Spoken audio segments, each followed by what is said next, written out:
দেখো, শতকরা একটি খুব গুরুত্বপূর্ণ একটি প্রশ্ন। বলছে চিনির দাম 25% বৃদ্ধি পেয়েছে। কোনো পরিবারে চিনির খরচ অপরিবর্তিত রাখতে হলে চিনি ব্যবহারের পরিমাণ শতকরা কত কমাতে হবে? চারটে অপশান দেওয়া তোমরা দেখতে পাচ্ছ। তো এই প্রশ্নটি কোনটি সঠিক উত্তর হবে আমরা এখন দেখব। তো দেখো, আমরা প্রথমত এই প্রশ্নটাকে ভালো করে বোঝার চেষ্টা করব। তো চিনির দাম 25% বৃদ্ধি পেয়েছে, তার মানে আগে যদি এটা যদি আমরা আগের বলি এবং বর্তমান যদি আমরা বলি, তা দেখো আগে 100 টাকায় যদি 100 একক যদি চিনি পাওয়া যেত, এখন কি হচ্ছে না, এখন 125 টাকাতে 100 একক পাওয়া যাচ্ছে। ঠিক আছে? তো কিন্তু তারা তো খরচ করবে, চিনির খরচটা অপরিবর্তিত রাখবে, মানে তারা আগে যেহেতু 100 টাকাই খরচ করতো চিনির জন্য, তো এখনও কিন্তু তারা 100 টাকাই খরচ করবে। তাহলে আমাদেরকে দেখতে হবে যে এখন 100 টাকায় কত টাকা চিনি পাওয়া যায়। ঠিক আছে?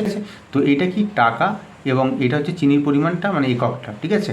তো এখন দেখো 125 টাকায় যেহেতু সে 100 টাকা মানে 100 একক চিনি পাচ্ছে, এবং সে 100 টাকায় তাহলে সে কত একক চিনি পাবে। তো যেহেতু টাকার পরিমাণটা কমছে, তাহলে চিনির পরিমাণটা কমবে। তাহলে উপরে হবে 100, নিচে হবে 125, তাকে গুণ করব 100 দিয়ে। ঠিক আছে? তো আমরা 25 দিয়ে কাটলে আমরা এখানে পাচ্ছি 5 এবং এখানে পাচ্ছি 4। 5 দিয়ে কাটলে আমরা পাচ্ছি 20।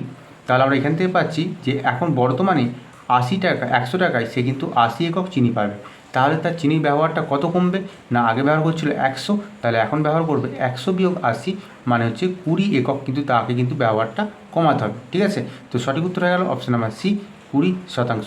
আশা করছি তোমরা বুঝতে পেরেছো।